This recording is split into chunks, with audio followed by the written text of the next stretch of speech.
¿Cómo están? Tengan todos muy buenas tardes. Estamos aquí en el programa Amasando la Palabra. Este programa llega gracias a la cortesía, a la misericordia de nuestro Padre que está en los cielos. Hoy el tema que nos va a llegar es Mateo 21:12. Seguimos con la saga de Mateo. Hoy nos toca 21:12 y vamos a hacer una introducción con respecto a Mateo 21, la entrega triunfal de Jesús.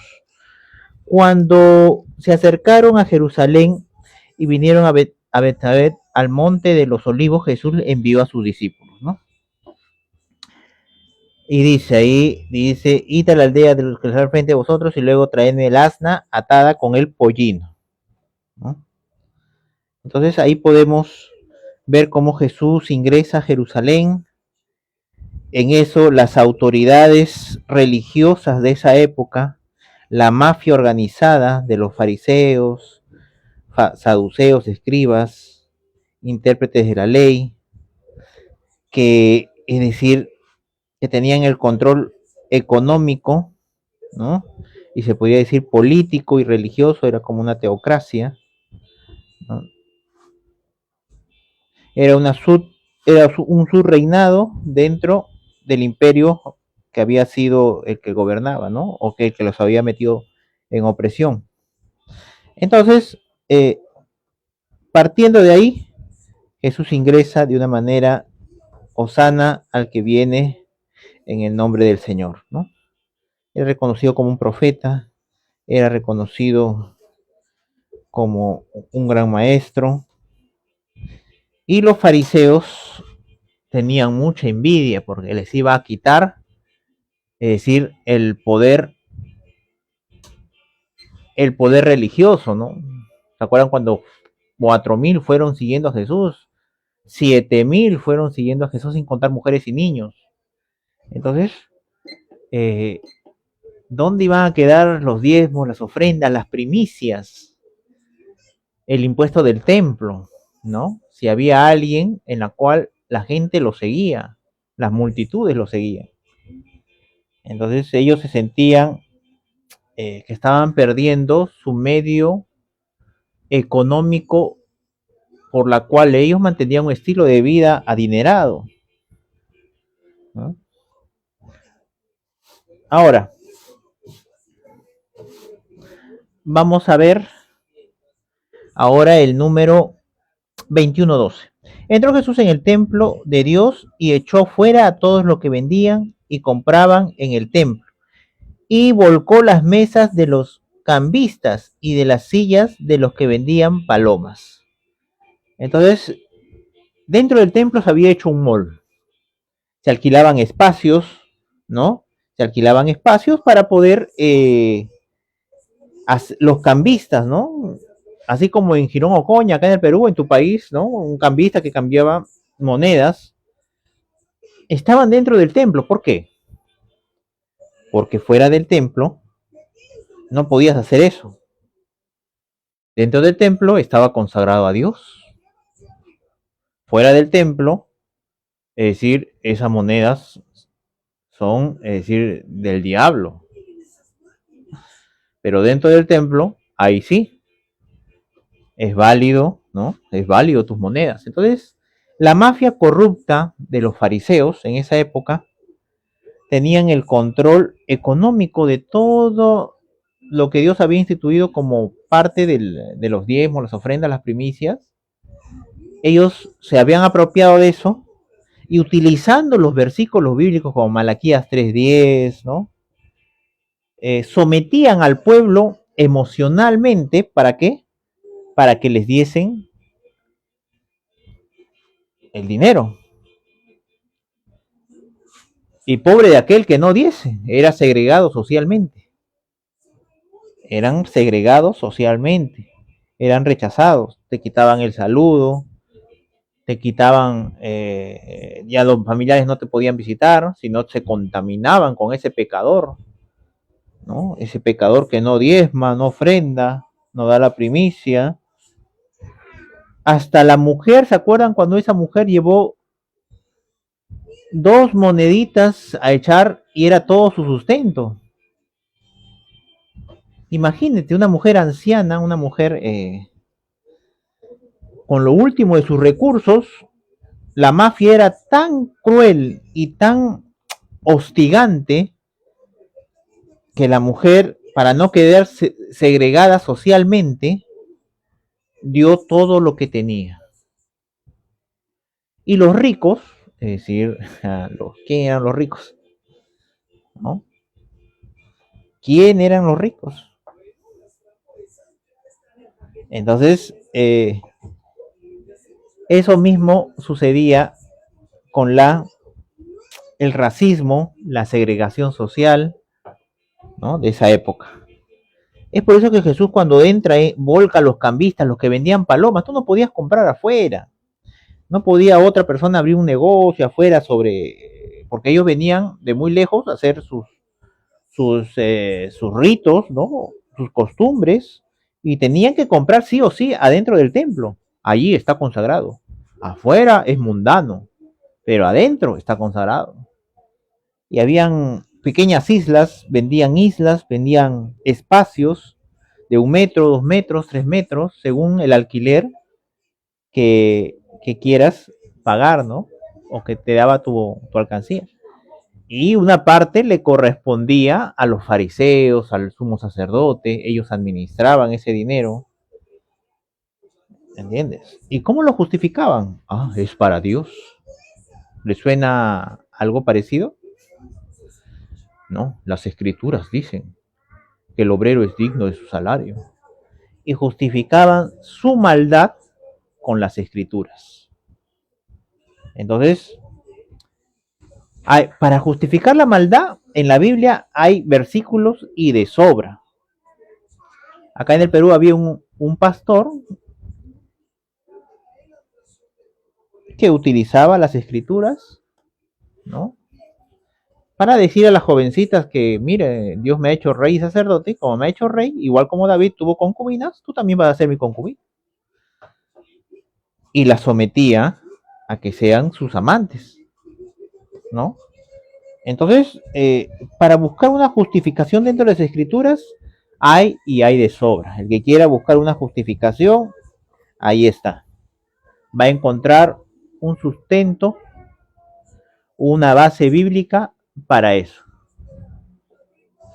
Entonces tenemos que ver, tenemos que entender que en esa época era así. Era una mafia corrupta la que tenía el control. ¿De qué? De la iglesia o del conjunto del club religioso de esa época. Y le dijo, escrito está, mi casa, casa de oración será llamada, mas vosotros la habéis hecho cueva de ladrones. ¿Por qué cueva de ladrones? Porque era una mafia, señores.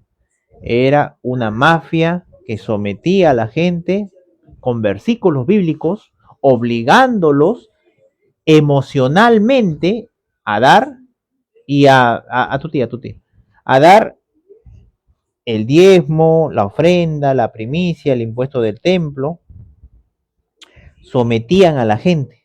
Y en Hechos de los Apóstoles no vemos eso. La gente traía según su corazón, ¿no? La gente daba según lo que el Espíritu Santo les guiaba. Totalmente distinto, totalmente opuesto, totalmente equidistante de las costumbres, ¿no? Judías o impuestas por los sacerdotes. Ahora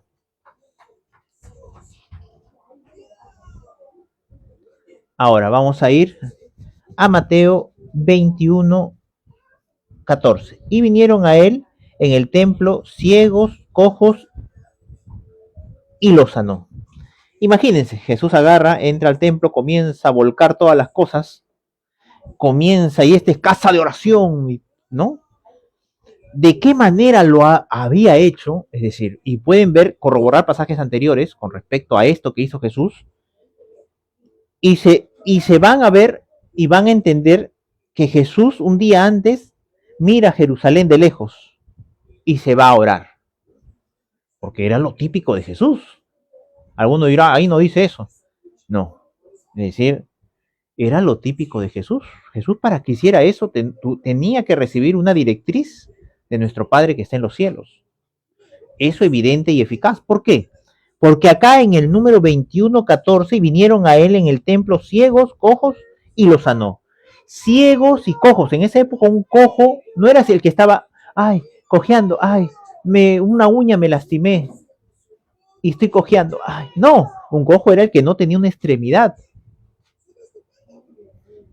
No tenía una extremidad. Entonces, ese era el cojo de la época. Y Jesús lo comenzó a sanar. Quiere decir que Dios estaba confirmando lo que Jesús había hecho momentos antes al volcar la mesa de los cambistas, de los que vendían palomas. Al volcar eso, Dios estaba confirmando de qué? De que eso Dios lo había mandado. Así de simple. Vayan a Jesús. En la Biblia dice, si no me equivoco, en Juan al final, en Juan o en Mateo o en Marcos, y confirmaba la palabra de ellos con milagros, señales y prodigios. Era la costumbre, es lo típico de Dios, que Dios confirma la palabra a través de milagros, señales y prodigios. Lo que Jesús había hecho con sus acciones y con sus palabras, lo confirmó ¿con qué? Sanando a los ciegos y a los cojos. ¿Tú crees que alguien iba a atreverse a levantar una sola voz contra Jesús? A querer arrestarlo, a querer someterlo por ¿cómo se llama? Por violencia, ¿no? Pública. No, no, no, no. Entonces, vamos al 21:15. Pero los principales sacerdotes y los escribas, viendo las maravillas que hacía y las muchas aclamando en el templo y diciendo, Sana, hijo de David, se indignaron. Pero ¿cuál fue su indignación? Es decir, que había hecho maravillas, que la gente clamara, Osana al hijo de David. ¿En qué se indignaron?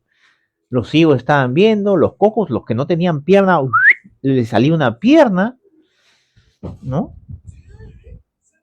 Y dijeron, ¿oyes lo que estos dicen? Y Jesús les dijo, sí, nunca leíste, dice, oyen lo que estos dicen. Es decir, Dios hace milagros, señales, y ellos buscan la sinrazón. ¿Para qué? Para justificar que ellos tienen la razón, que ellos son los verdaderos intérpretes, que cómo puede permitir Jesús que hablen esas cosas, ¿no? Y dice, y diciendo, no, y dice, y dijeron, y Jesús les dijo, si nunca leísteis, sí, nunca leísteis de boca de los niños y de los que maman, perfeccionaste la alabanza, dejadlos. Salió fuera de la ciudad a Betania y posó ahí. Y los muchachos aclamaban en el templo y decían, Hosana al hijo de David, y se indignaron. Los muchachos, imagínate, los muchachos. Y Jesús dice, los niños. Estos no habían alcanzado la adultez, no eran adultos. A la edad de 30 años se consideraban adultos. Ellos todavía eran considerados como niños, como muchachos, como niños. Busquen el original, el griego. Es decir, Jesús viene y comienza a volcar, pim, pa, volca las mesas, agarra, ¡fua, fua, fua! Lo hace de tal manera y cuando vienen los ciegos, los cojos entran al ver capaz el bullicio, todo, y los comienza a sanar, pim, pim, pim. Los niños comienzan a ver eso y comienzan a clamar a Dios, a alabar a Dios, Hosana, Hosana al que viene por las alturas. Hosana, comienzan a gritar, comienzan a alegrarse, cosas que le habían contado sus padres, sus abuelos, sus tatarabuelos, sobre el Cristo, sobre el Hijo de David, sobre un hombre maravilloso, el Dios mismo viniendo a la tierra. Estaban viéndolo con sus ojos, las maravillas, y los fariseos se abochornan, se rasgan las vestiduras por algo que ellos, los muchachos, decían. Entonces, ahí podemos ver que cuando un ojo es malo, no ve las cosas buenas. Cuando un ojo es maligno, no ve las cosas buenas. Ve solo ¿qué? Lo malo. Busca la sinrazón. Busca el mínimo error para desacreditar, para cuestionar, para decirle hereje a la persona. Y Jesús nunca dijo hereje a nadie. Qué extraño. Algunos dicen que son hijos de Dios, son seguidores de Jesucristo, y Jesucristo nunca dijo hereje a nadie. A lo contrario, dijo, ustedes erráis desconociendo la Escritura y el poder de Dios. Les dijo que erraban, no herejes. Entonces, ¿dónde habían copiado eso? De su padre, los fariseos. La gente que copia esa palabra y le dice hereje libremente porque no concuerda con su pensamiento o porque capaz no está igual de igual lo que él dice, simplemente está copiando las escrituras de los fariseos. A Jesús le decían esa palabra. ¿Entienden? Entonces, es el mismo espíritu de los fariseos los que ellos copian. Y no están siguiendo a Jesús. Jesús nunca llamó hereje a nadie. Nunca. En Mateo 22, 29 dijo, erráis desconociendo las escrituras y el poder de Dios. Así simplemente. Nunca le dijo, no, eres un hereje. ¿No? Entonces, ¿somos siervos de Jesucristo o somos siervos o somos hijos de los fariseos corruptos de esa época?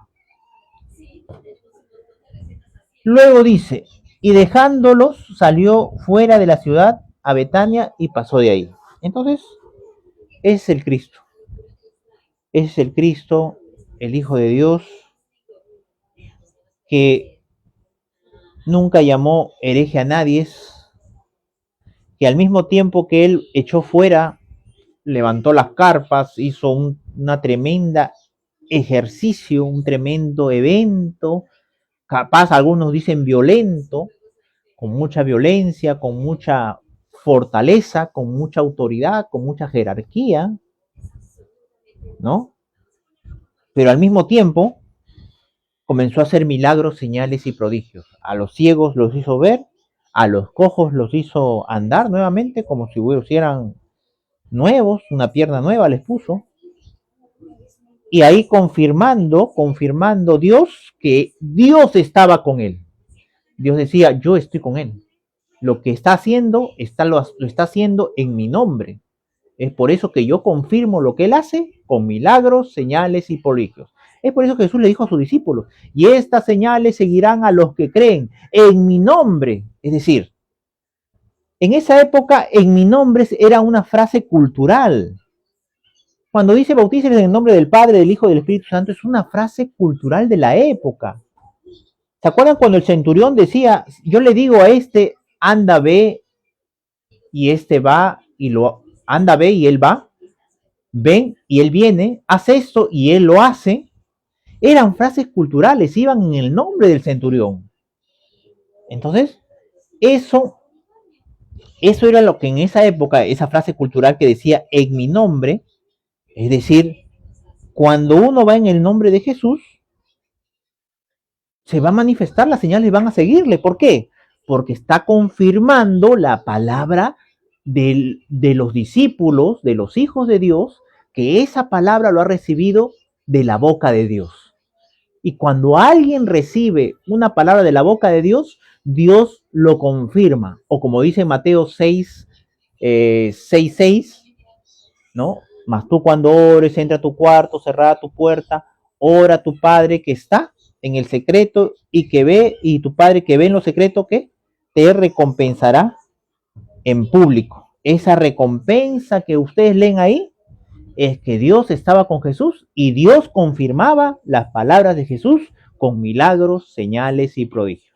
Hasta el mismo Jesús decía, no me crean por mis palabras, crean por las obras, crean por las señales. Y ahora cuestionamos las señales, cuestionamos los prodigios, los milagros, mutilando a Dios. ¿Por qué? Porque no tienen palabra de Dios. Porque si tuvieran palabra que sale de la boca de Dios, Dios confirmaría lo que ellos hacen. Pero como no tienen palabra de la boca de Dios, sino simplemente leen la Biblia y copian lo que dice ahí y lo repiten, y eso se llama vana repetición, porque no tiene ningún sentido, no hay un respaldo de Dios, no hay un respaldo de Jesucristo, no hay un respaldo del Espíritu Santo. Entonces, a lo que ellos no pueden hacer, porque vivan una vida una doble vida, ¿no? Viven una vida en pecado, una vida oculta, mientras que en la iglesia dan una imagen a ocultas tienen otra imagen. ¿Mm?